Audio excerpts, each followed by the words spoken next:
We bring you this special radio television broadcast in order to give you the very latest information on an amazing phenomenon, the arrival of a space ship in Washington. Government and Defense Department officials are concerned by reports of panic in several large eastern cities. I am authorized to assure you that so far there is no reasonable cause for alarm. The rumors of invading armies and mass destruction are based on hysteria and are absolutely false. I repeat, these rumors are absolutely false. The ship, designed for travel outside the Earth's atmosphere, landed in Washington today at 3:47 p.m. Eastern Standard Time. We still do not know where it came from.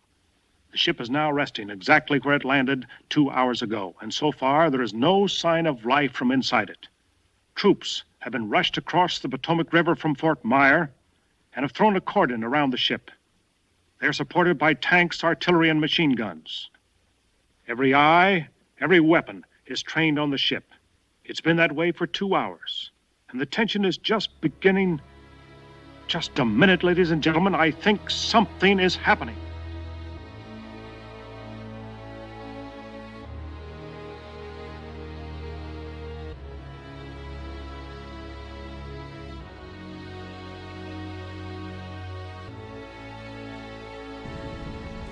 Greetings!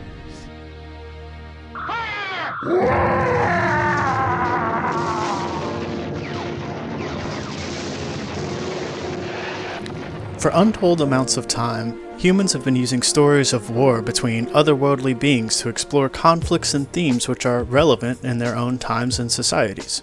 The alien invasion is probably the most popular example today.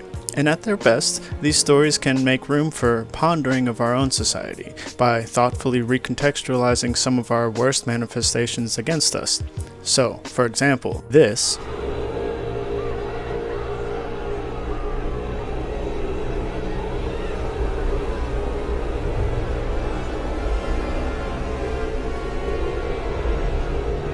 is so visceral because it's a projection of things our society already does, right here on Earth. Tragically, the subtle social commentary of much of the best sci-fi goes unnoticed by its audiences and imitators. So at their worst, these stories manifest much more simply as a silly or even dangerous kind of fear-baiting that says, oh no, people from somewhere else, they must be dangerous. Also, isn't the army great? Personally, when I imagine actual interstellar spacefaring life, I usually struggle to imagine something hostile emerging from such vastness. For me, observing how much humanity as a whole doesn't really have its collective stuff together, I see that as something which literally drags us down. I figure if any extraterrestrials were able to master the incredibly difficult task of traversing seemingly endless time and space, they would have had to transcend the values and ideologies which make conquest and forced disparities so prevalent in our society. Maybe that's just a future I want to see, I don't know. Regardless, with this video, I want to talk about one of my favorite sci-fi series, and what I see as some of the more important and perhaps overlooked social critiques it offers, both for fans of the game and folks who have never even heard of it before. It's been around for about 20 years, and it has a significant influence on a lot of pop culture, and will probably continue to do so for some time, as long as their overly predatory monetization doesn't ruin it. So I think it's worth exploring. Halo. Part 1. What is Halo? Halo is a multimedia franchise expanded over decades of literature, games, movies, comics, etc. The first ever Halo story released was the game Halo Combat Evolved, and while the gameplay is fairly dated by today's standards,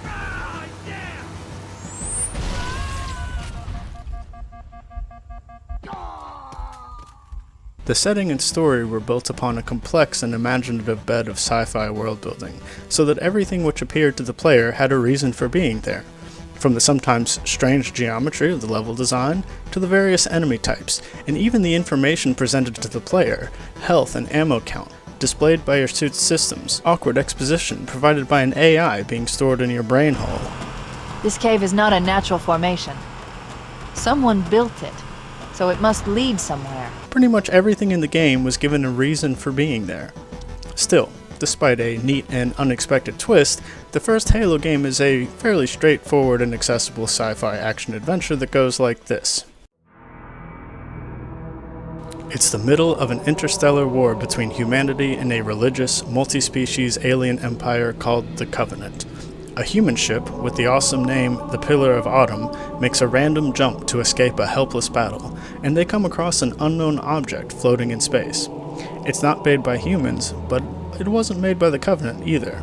It's a massive artificial ring world, Halo. But the Covenant have tracked them, outmaneuvered them, and the Pillar of Autumn is surrounded and hopelessly outmatched, so the crew prepares to abandon ship and the humans aim to land on the mysterious artifact. Here the player takes the role of a type of genetically enhanced cyborg super soldier called a Spartan. His name is John, but he's usually just referred to by his military rank of Master Chief. Your mission is to safeguard an advanced human AI called Cortana, and you escape with some regular jarheads onto the surface of this strange, ancient, and alien place. We're gonna make it, aren't we, sir? I don't want to die out here!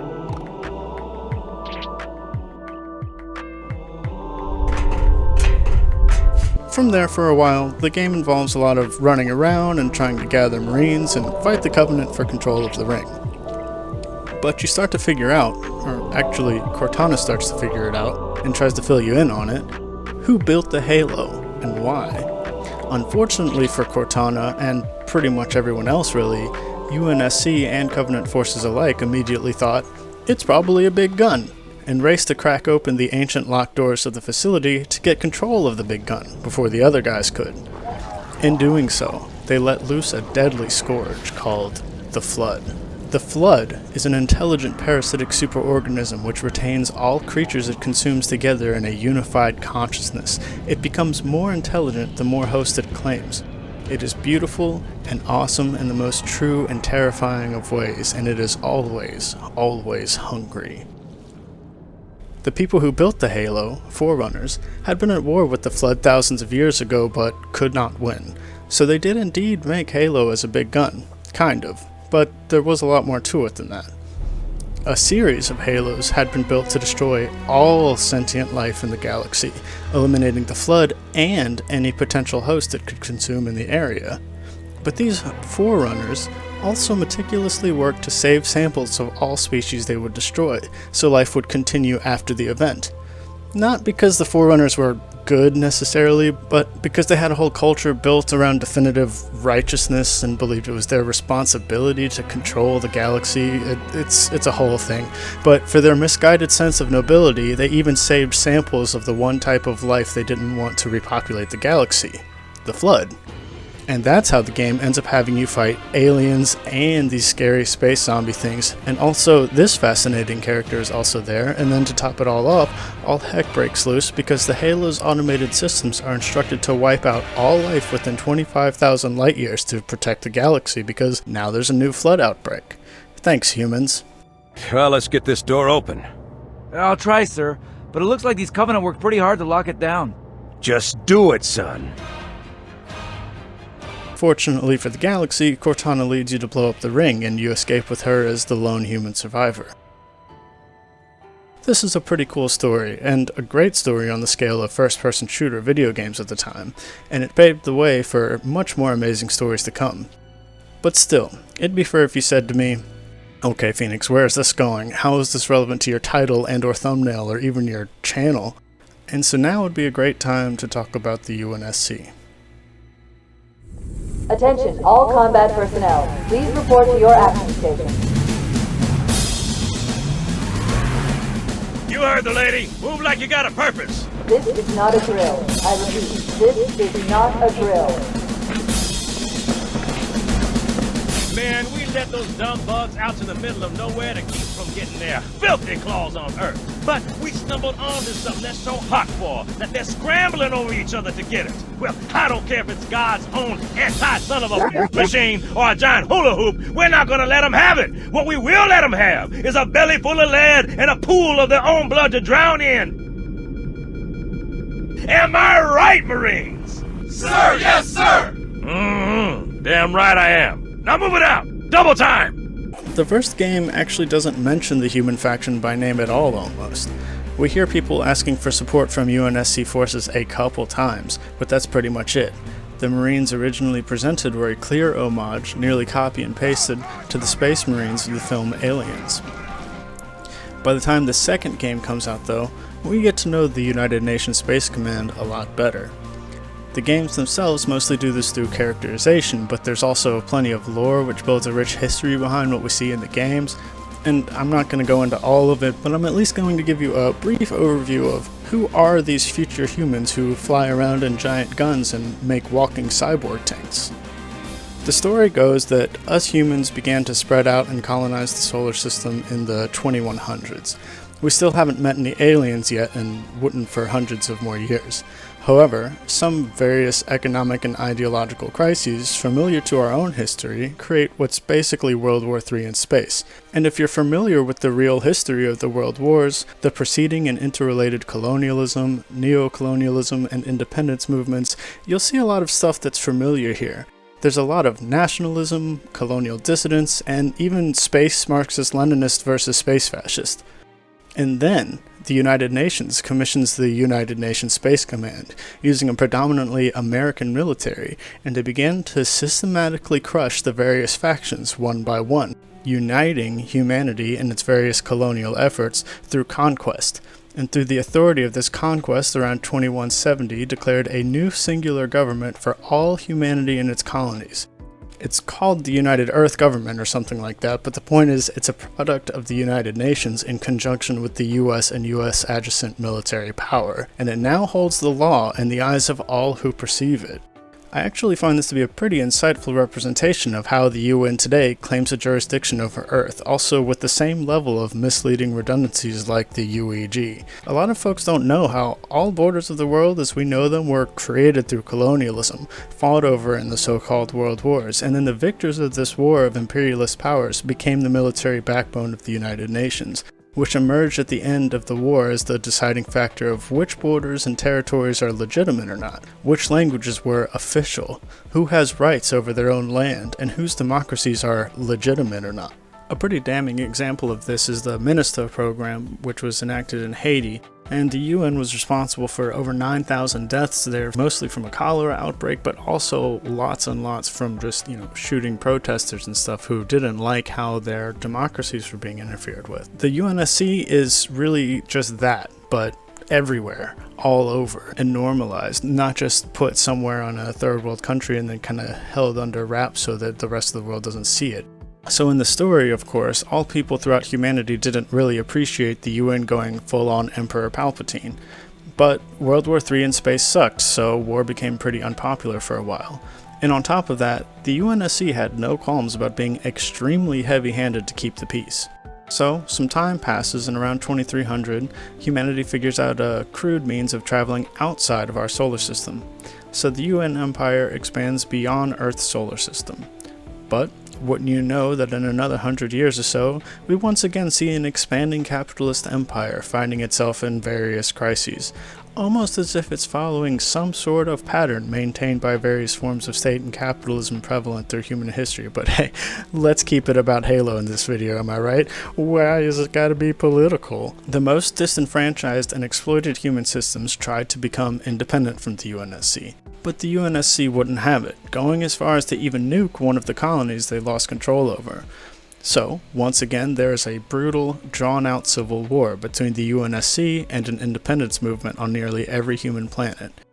Many of the dissenting factions become loosely united as a military power, the URF, or United Rebel Front.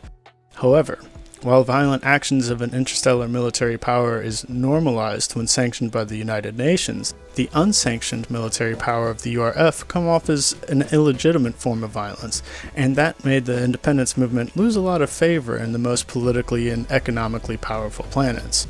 Still, once folks were rolling into the 2500s and the war dragged on, the increasingly war-weary population became more in favor of simply just letting the innies out. But the UNSC wasn't willing to have their power subverted, and was willing to go to any lengths to ensure their will would be done. So one of the things they did was create the Spartans, like the green guy that everybody loves. The Spartans' story itself is tragic. They were kidnapped as children, indoctrinated, experimented on, And the ones who survived this process were literally designed to covertly crush rebellions and independence movements. To maintain the Star Wars analogy I brought up earlier, the Spartans were like if Admiral Thrawn had decided to make cybernetically enhanced armored super soldier program instead of the TIE Defenders to destroy the rebel scum. Or even better yet, instead of Admiral Thrawn, General Rom Mak, who actually did exactly that with the Dark Trooper program back in the old Star Wars lore before Disney retconned it. And even though the UNSC and their Spartans eventually became popular as heroic figures in the defense of Earth and its colonies and humanity, a lot of humans still know better. And the rebellion never fully stopped, even after the Human Covenant War, and it continues even after the end. And sometimes, even Spartans defect and join the rebels for various reasons.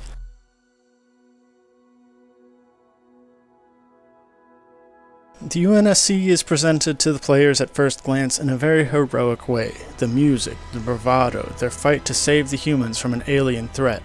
But like the Marines of Aliens, or better yet, the Roughnecks of the first Starship Troopers film, the characterization of these militaries, and more importantly I think, the power structures they enforce, show critical markings of a dark fascistic dystopia behind the spectacle which is intentionally being at least satirized. Am I reading too far into this? Who knows? I mean, for example, not all of Starship Troopers is satirical, and who knows which parts the creators are the biggest fans of.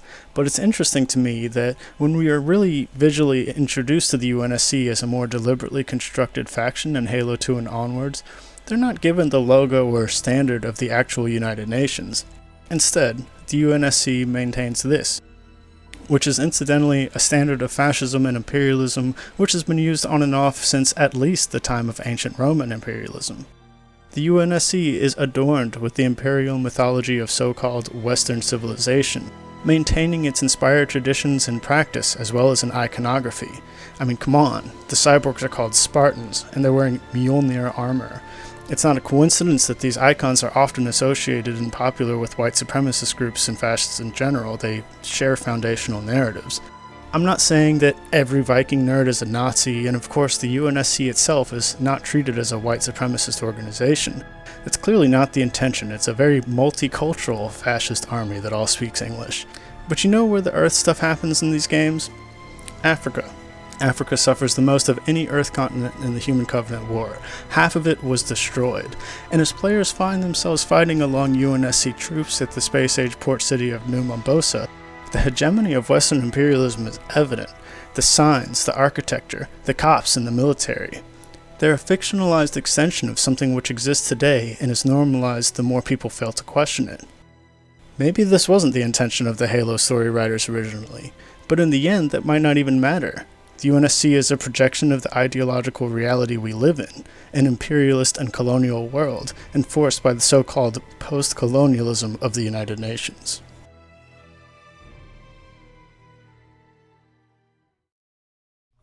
I've been working for multiple years on this channel now, and the UN is something I've wanted to talk about for most of that time. Actually, most of my work is aimed at building towards that. Unfortunately, this isn't really that video, and I still have a lot of work to do before I can get there. In the meantime, though, I also wanted to make a video about Halo for a while as well, and since Halo is becoming popular again, this seemed like a great time to just push one out. But there's still more I want to say about the politics of Halo that gets even a bit deeper, so if you want to see that, or you want to see some other real historical analysis and stuff, please subscribe to this channel. I would really appreciate it so much, or even just a like. If you're into gaming though, specifically, I've also put together a gaming channel I'm experimenting with. You can check that out, it's Autonomous Gaming Zone. And if you really want to help me out, you can subscribe to my Patreon. I gotta do some editing on there, fix it up a bit, but I do occasionally have the spoons to put up production updates, which anyone can read for free. I really hope you enjoyed this video. Special thanks to my patrons, y'all are really saving my butt here. Please be safe everyone, stay dangerous, and as always, look out for each other.